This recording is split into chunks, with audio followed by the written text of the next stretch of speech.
having a negative sign, whereas Share my screen. kernel is e to the power j 2 pi ft is called kernel of the transform. This is having positive sign in case of inverse CTFT. Sir, either screen is not visible. Okay, let me share.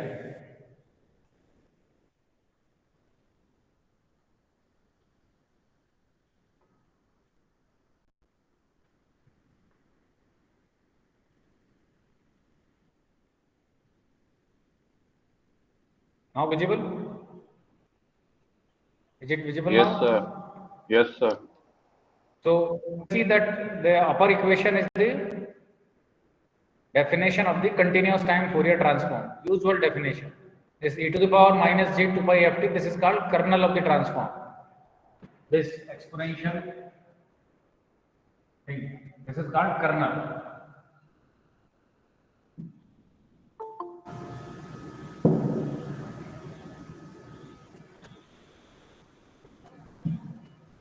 This is called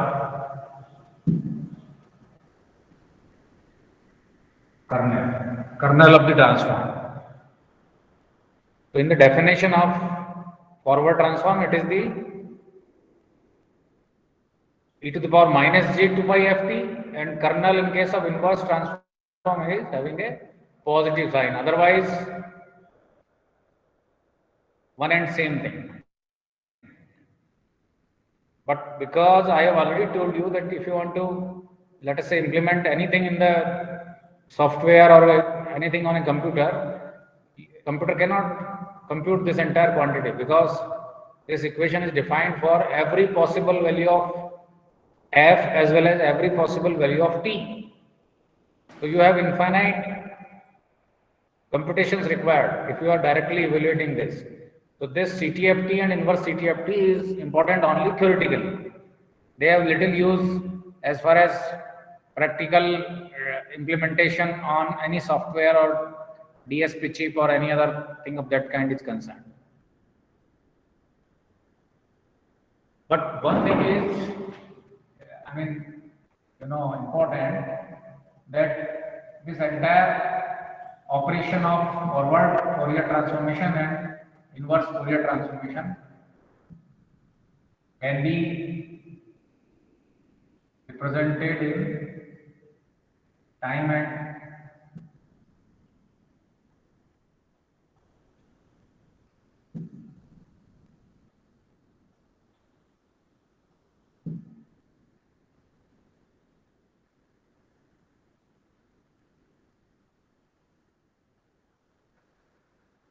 frequency axis, which I am showing perpendicular to each other. The reason for showing time and frequency axis orthogonal to each other will become clear in a little while. But for the time being, you consider that this particular axis is representing a time domain signal.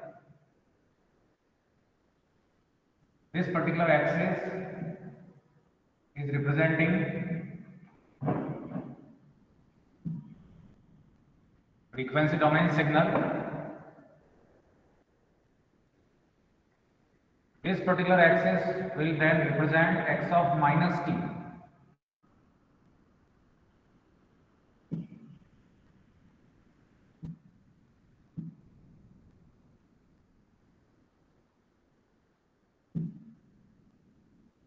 And this axis will represent x of what is happening?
What will you obtain? You will obtain x.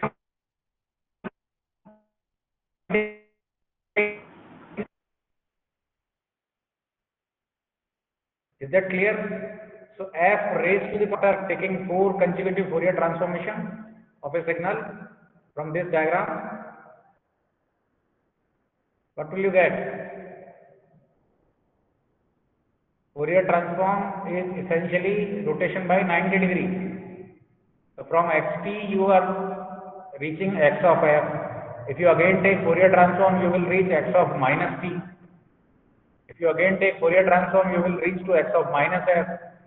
If you take the Fourier transform 4 times, you will reach to the same signal. So this will be an identity operator. F to the power 4. Now can you tell me what will be the value of f to the power 6? If I take or apply f to the power 6 on any signal x of t, can you tell me what you will get? Anyone? What will you get?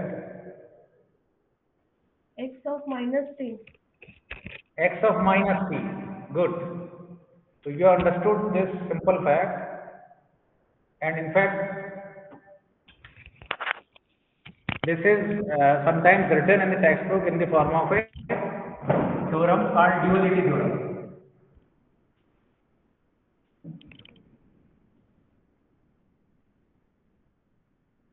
That if x of, what is the problem today with this board? I am not able to find it out. If x of t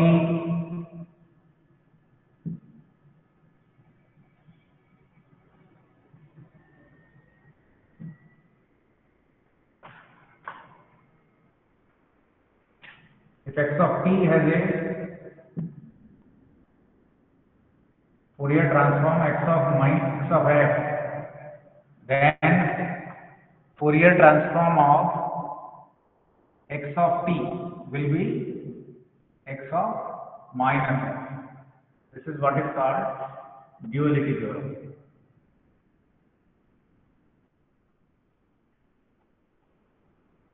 This must be, so this is very evident from this diagram. If xt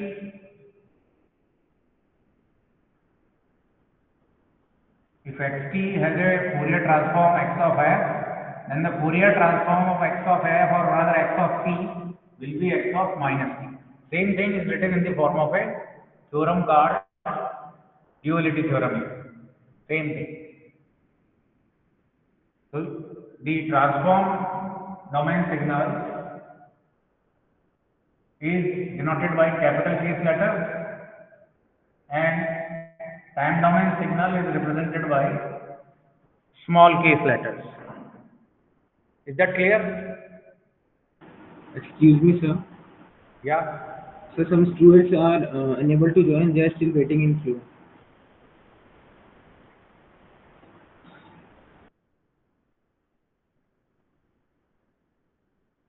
Is that fine now? Okay? Yes.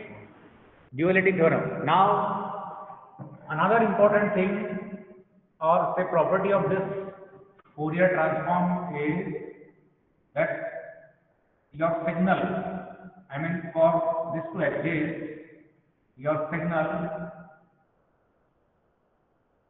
x of t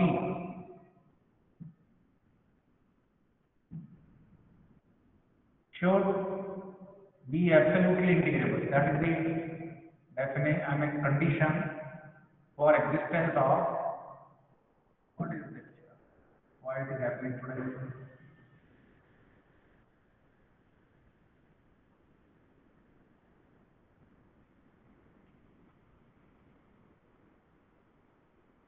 I mean let me take from here that if you integrate this function from minus infinity to infinity dt, this entire expression should be finite, less than infinite. Okay, then only you can compute this x of f using this definition of CTFT. So function should be absolutely integrable. Okay, function should be absolutely integrable function.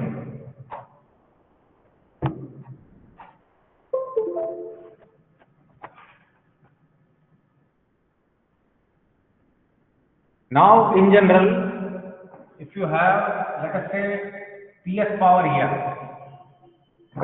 and we say that if mod of xt raised to the power p is finite, then we say that my signal xt belongs to LP class signal in general. So, for Fourier transform to exist, your signal should belong to L1 class. And sometimes this L and that L are same, and sometimes we also denote by this because the reason limits of integration are from minus infinity to infinity. That entire real axis is denoted by this R. So sometimes we write it like this capital R, or say R in a mathematical form represents the set of real numbers. Now, p is equal to 2. For p is equal to 2, can you tell me what will be the value of this integral? You are familiar with this? For p is equal to 2, what is this quantity?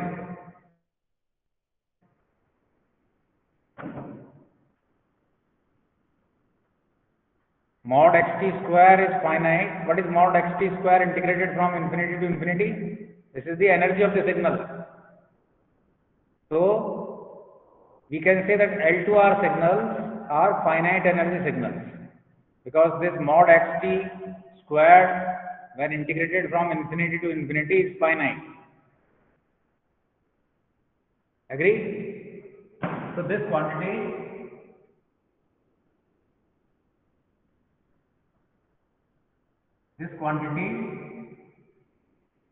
mod xt square integrated from this is precisely the energy of the signal. And if this is energy is finite, we will say that my signal belongs to L2R class.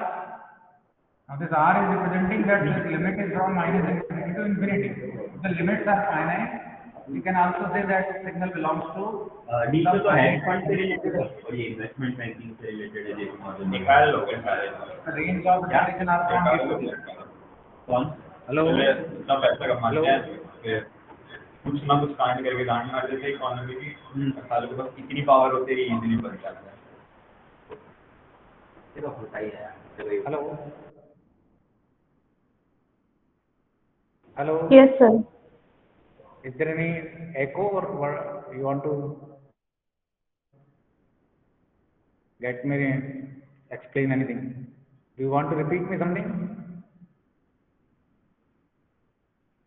Is that clear? That Fourier transform is defined for L1R signals, because the signal should be absolutely integrable. Now, what is the problem with this L1R definition? That even if your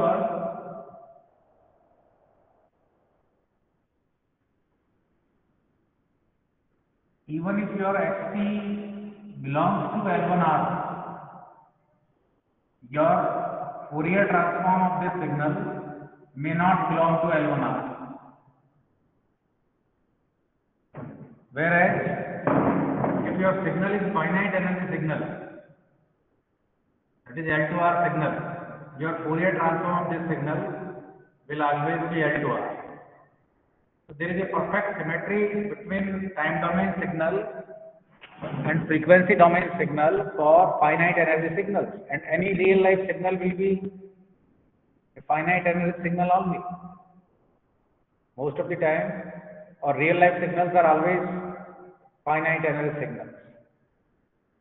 So perfect symmetry, I mean, you are guaranteed that if xt is a finite energy signal, its Fourier transform will also be a finite energy signal. Finite energy means L to R. What is this 2? 2 is denoting the value of this power here. In general, this power was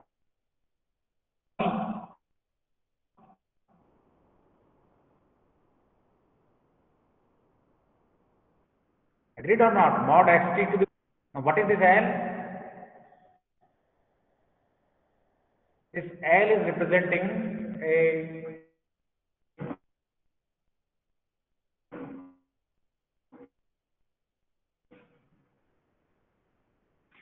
important type of integral called Lebesgue integral.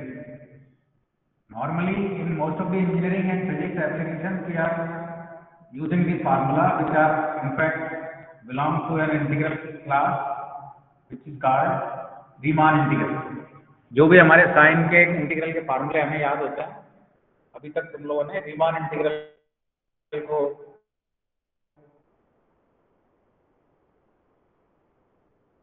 Use किया है.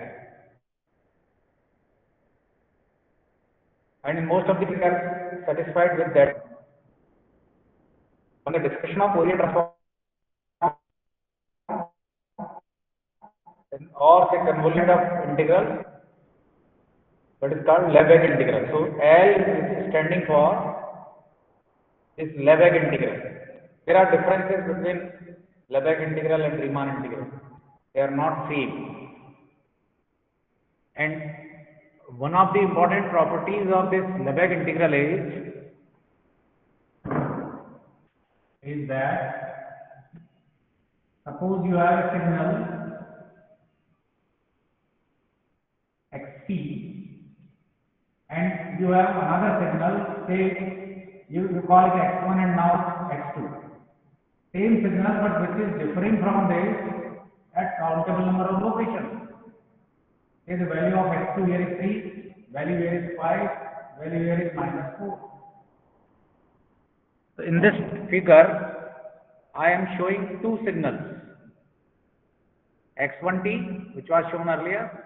Now I am showing another signal. Let me use some other ink. So this is another signal, x2t, which is identical with x1t, except at 3 locations, where the value of x2t is 3, 5 and -4.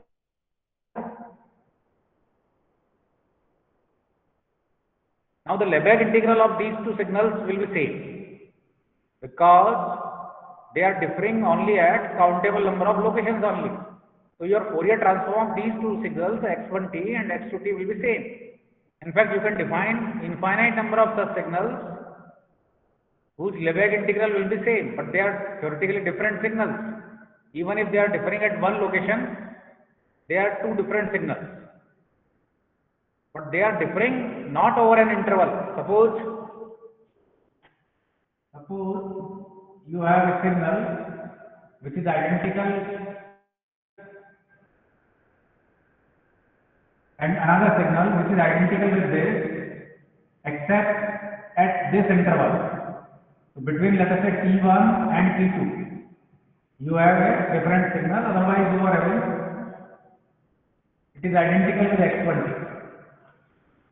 Now the Lebesgue integral of these two signals will be different, because they are not differing at countable number of locations of measure 0, but they are now differing over an interval from t1 to t2. And the difference between t2 minus t1 is not 0. Do you understand or not? So if signals are differing over an interval, their Lebesgue integral will be different. But if the two signals are there which are equal everywhere except at countable number of locations of measure 0, then their Lebesgue integral or Fourier transform will be same. Understood? Hello? Yes, sir.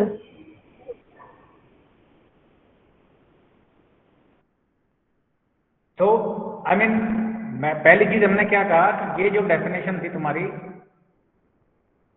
ये जो usual definition है text books में, this is defined for, I mean xt should be L1 signal.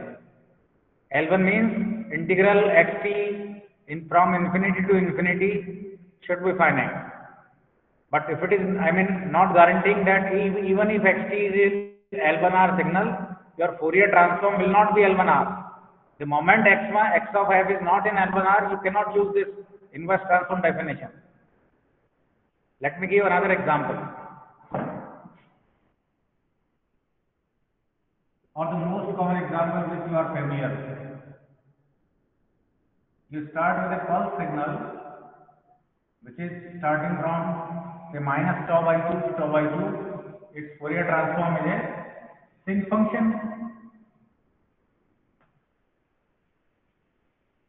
Agreed? Yes, sir. But this sinc function is not L1R. This pulse is L1R. But this sinc is not L1R. That means you cannot take the inverse Fourier transform of this sinc function. On the other hand, this sinc belongs to L2R signal. Its energy is finite. So this very common example of a pulse and sinc function is violating our definition of L1R signals. But this is the valid definition for L2R class. But the definition of Fourier transform for L2R class is slightly modified. You cannot use the same definition which you were using for L1R. It is defined as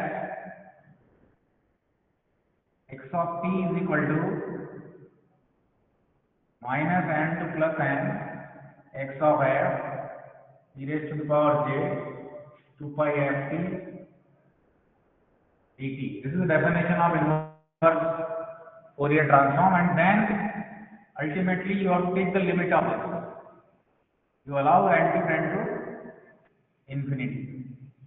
So in fact, this limit of xnt is a signal which is indexed by n, and the limit of this as n tends to infinity will be a function that will be the definition of L2R inverse Fourier transform of a signal. So now if you use sinc function in this definition and then take the limit, that will give you this pulse signal. That what I am trying to emphasize here is that there are some, minute points which you should be familiar with. These are subtleties which are required to be known by you. Otherwise, you will miss it out.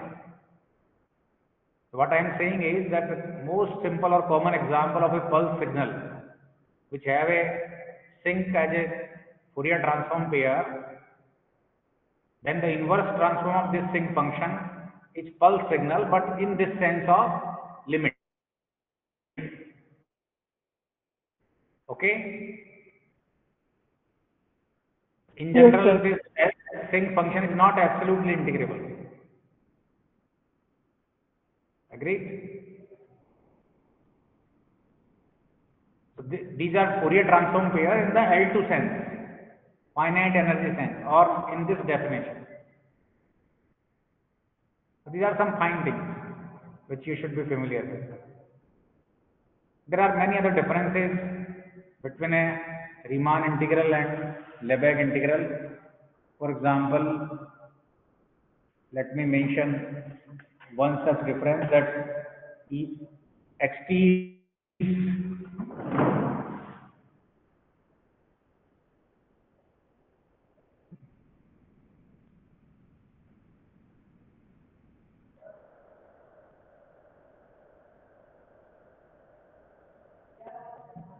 if so is mod x. If mod xt is Lebesgue integrable, so is xt. Such thing does not hold good in general for Riemann integral. So these two statements will not hold good in general for Riemann integration of a function. So there are differences, but we need not worry about Lebesgue integral as such. But in mathematics, there is a textbooks available on this Lebesgue integral.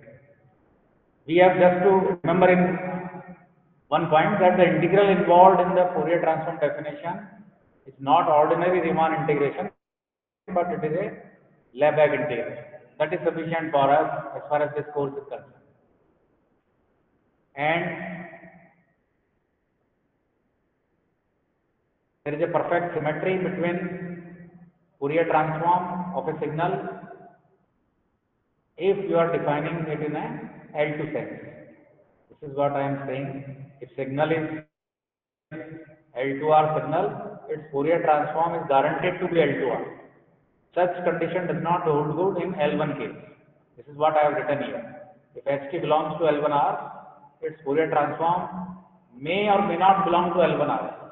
It's not guaranteeing you, but L2R is guaranteeing you.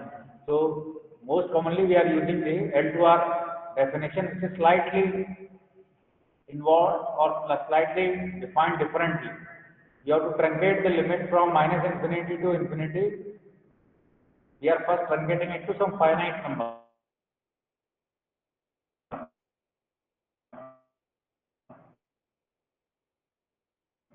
A minus and L2R Fourier transform of a given thing.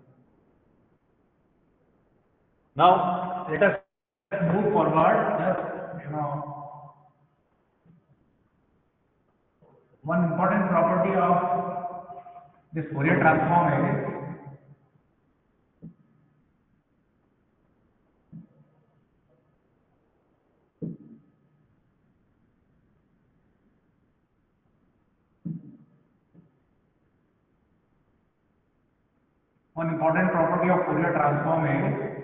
that if you take this xt y conjugate t dt,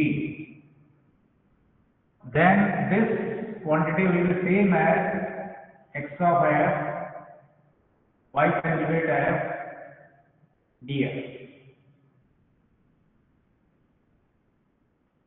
And this quantity is precisely a term called inner product between xt and yt. So this is called inner product preservation property of the Fourier transform. This quantity is called inner product. This is the symbol, a triangular bracket, and you are writing down two signals separated by two commas. The two signals separated by commas written in a triangular kind of bracket is a symbol for inner product or dot product. You must be familiar with your dot product between two vectors. So inner product and dot product is one and same thing. So whatever is the inner product which we have learned for a two vectors, A is equal to 3i plus 2j plus 4k. Another vector which you might take as 4i minus 3j minus 7k. What will be the value of dot product? Anyone? What will be the value?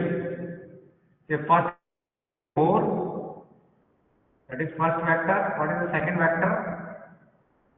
4 minus 3 minus 7. What is the dot product? 2 into 4. नहीं क्या लिख दिया मैंने? 3 to 4.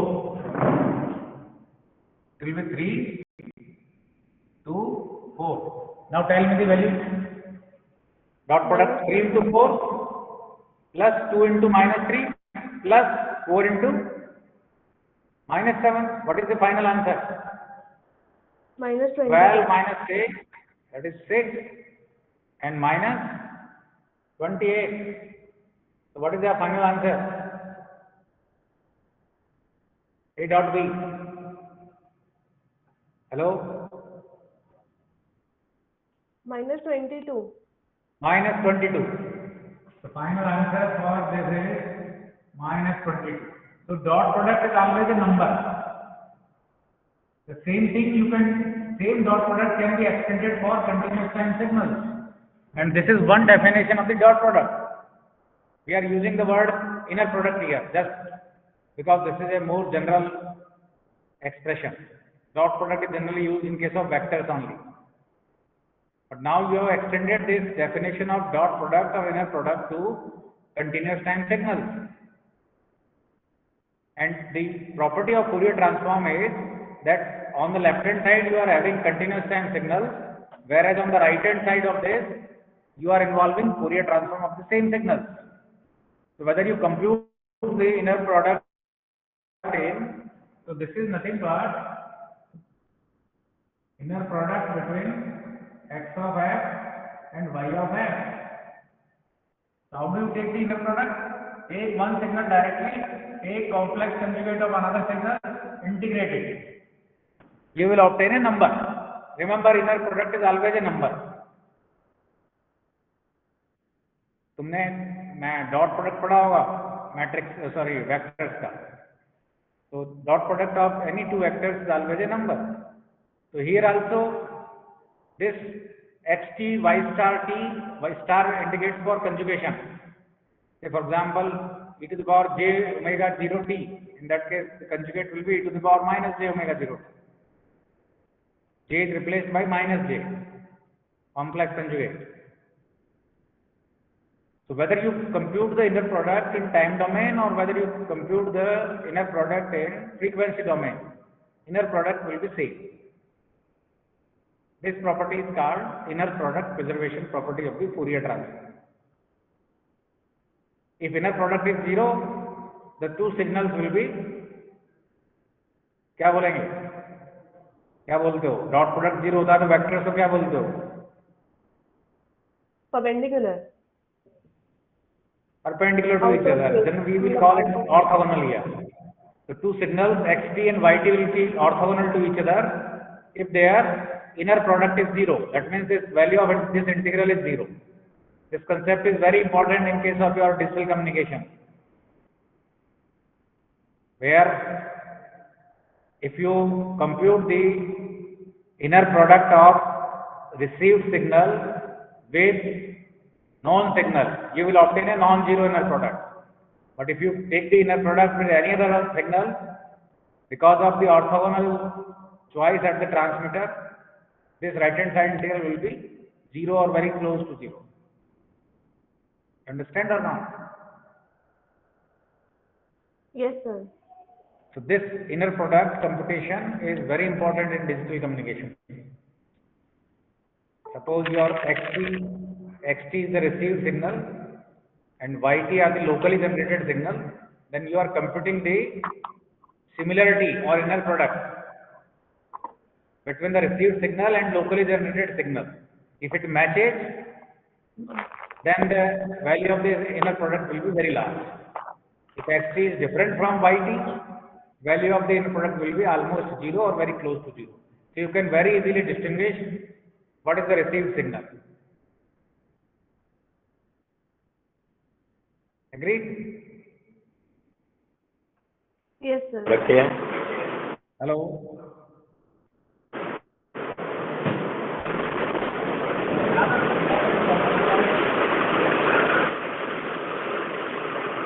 Fourier transform is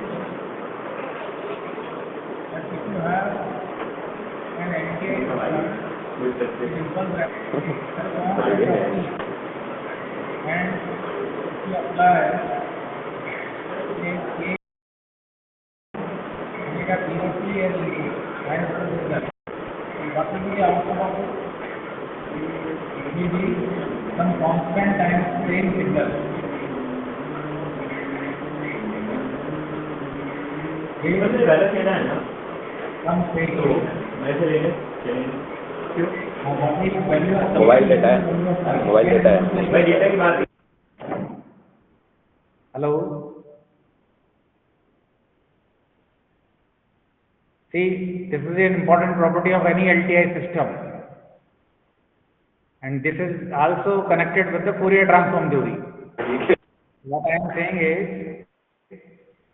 that if you apply a sinusoidal signal of say frequency omega 0 as input to the LTI system with impulse response h of t, what I am saying is that the output is still a sinusoidal signal.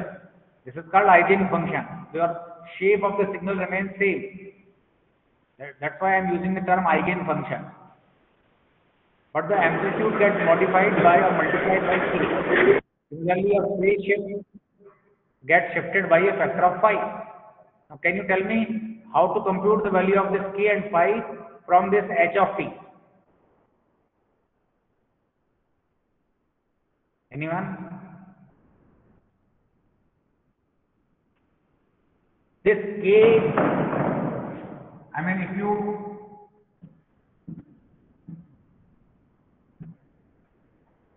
this k is nothing but you compute the Fourier transform of this system and evaluate this at f is equal to f0. That is the frequency of input signal. This omega 0 can be written as 2 pi into f0. So, but you will have some, I mean, this will be in general some complex quantity. So, k will be the absolute value of this, and the phase is nothing but the phase value of this h of f when f is equal to f0. So here also your Fourier transform is playing an important role. The value of the constant k by which amplitude gets multiplied can be obtained by the amplitude of the Fourier transform or absolute value of the Fourier transform evaluated at f is equal to f0. See, in general your frequency response of h of f can be something like this. So this, you are sampling it at f is equal to f0. This is the value of k. And phase value at this frequency, phase value of the Fourier transform, because h of f is in general complex quantity. Any complex quantity will be having some phase. 2 plus 3j, this is the phase angle. Tan phi is equal to 3 by 2. 2 plus 3j. What is the phase angle is? Tan phi is equal to 3 by 2.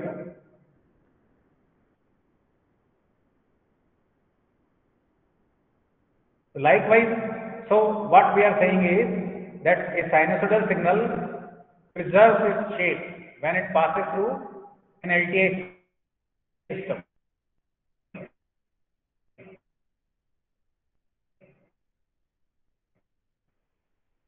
So sinusoidal signals will be eigenfunctions of LTI system.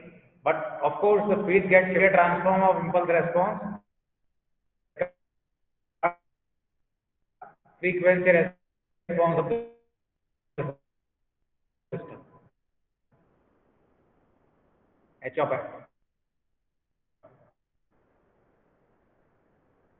Be it amplifier or be it, the Fourier transform is also playing an important role here in the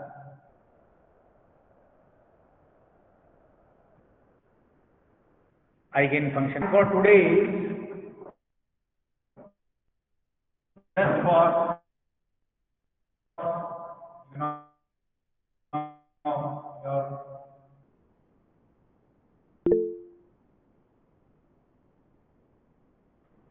general knowledge only. But just now I gave you this, the orthogonal axis was represented frequency axis. Then this was also the minus t, x of minus t reflection of signal. Then if this is x of f, this was representing reflection. A question is a situation like this, where I am not directly jumping by 90 degrees, but let us say I am jumping by 45 degrees. So after two consecutive transformation operation, I can reach to the Fourier transform of the signal. Fourier transform कितने degree से shifted होता है time domain से? 90 degree. Anyone? 90 degree. मैं एक ऐसा operator तुम्हारे सामने कह रहा हूँ कि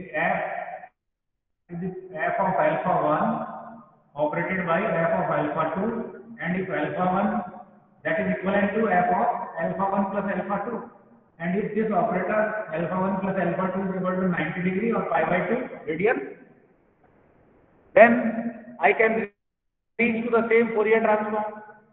So they need not be pi by 4. It can be alpha 1, it can be alpha 2. And alpha 1 and alpha 2 are any arbitrary angles. This operator is called fractional Fourier transform.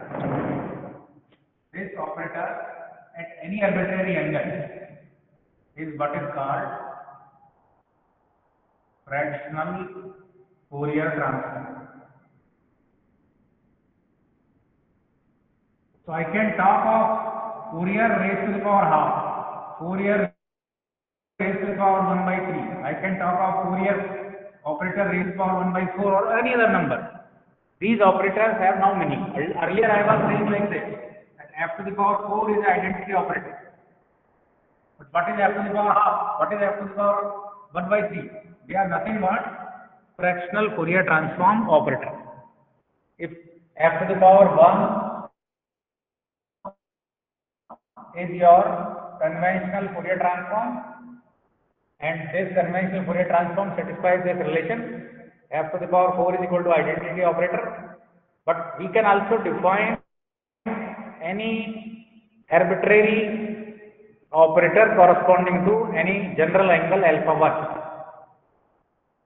And the general definition or the integral definition of this fractional Fourier transform is something like interesting. 1 minus j cot alpha upon 2 pi the f of t e to the power j t square plus u square cot alpha by 2 minus j tu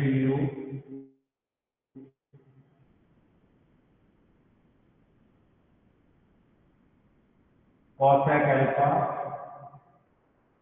alpha dt. This is fractional Fourier transform. So the kernel transform is actually in, you see this kernel, what is about e square by 2 cot alpha minus j tu cos alpha dt. So if you put alpha is equal to pi by 2, this cot alpha will be 0, cosec alpha will become 1, and this reduces to your Fourier transform.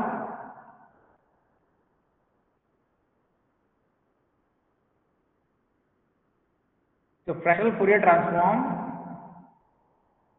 is a Fourier transform.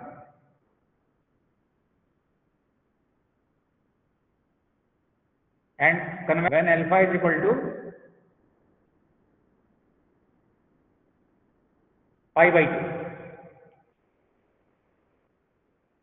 Agreed? Hello? Yes, sir. Hello,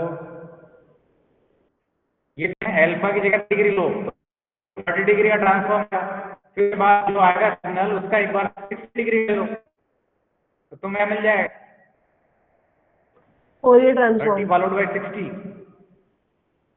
degree or 80 degree, you will reach to Fourier. 20 और 70 क्या मिल जाएगा? Fourier. यहाँ पे हमें यहाँ पे पहुँचना है. And remember, you can have infinite representation of the same thing.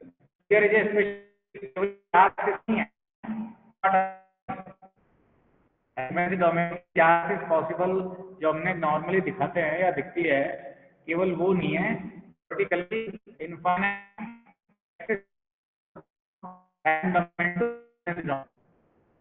and these are called fractional Fourier transform of a signal. Fourier transform definition, you have to just replace j by minus j.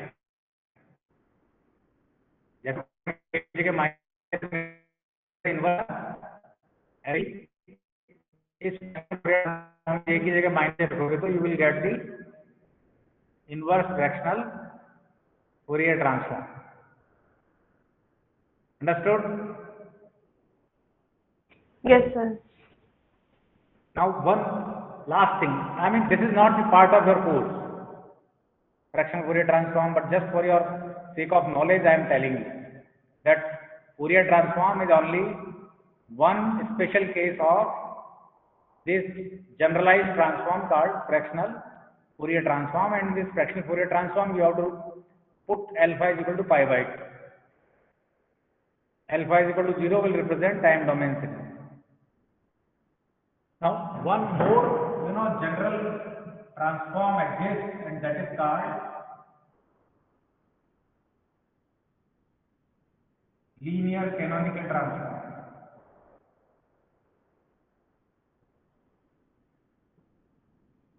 This is also not in your code, just for an introduction, LCD.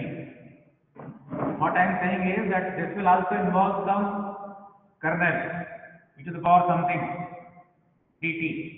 Now in this something, you will obtain some parameter ABCD.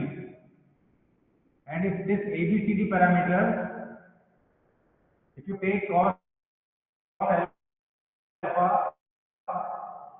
sin alpha, cos alpha minus sin alpha, then you will this LCD reduces to fractional Fourier transform. And if in this fractional Fourier transform you take alpha is equal to pi by 2, this will reduce to your conventional Fourier transform. So this LCD represents a general transform, and this will contain these 4 parameters ABCD. But AD minus BC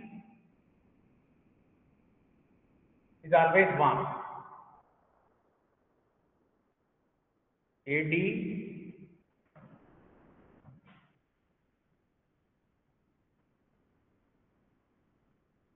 in this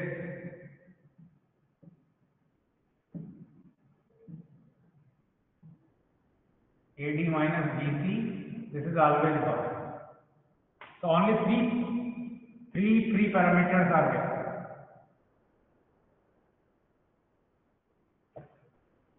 So, but if you choose A is equal to cos alpha, B is equal to sin alpha, C is equal to minus sin alpha, and D is equal to cos alpha, this LCT or linear canonical transform reduces to fractional Fourier transform. Otherwise, ABCD are arbitrary. They can be even complex numbers. The only restriction on ABCD are that AD minus BC should be equal to 1. And the advantage of these LCT and fractional Fourier transform, although they are general transforms, is that the bandwidth of a signal gets reduced in these transforms as compared with the conventional Fourier transform. And if the bandwidth of the signal gets reduced, the sampling rate and transmission bandwidth of the signal gets reduced. So this is actually my PhD area, theorems connected with this linear canonical transform and fractional Fourier transform. And we have shown that as compared with the conventional Fourier transform, these transforms offer reduced sampling rate for a perfect signal reconstruction. These transforms allow us to sample the signal at a lower rate, and still we are able to recover the original signal back. Is that fine? Yes, sir. Hello? Yes, sir.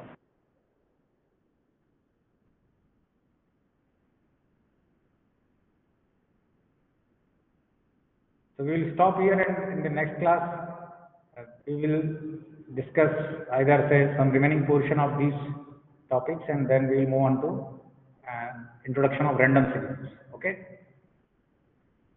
So we will stop here and we will meet on Monday.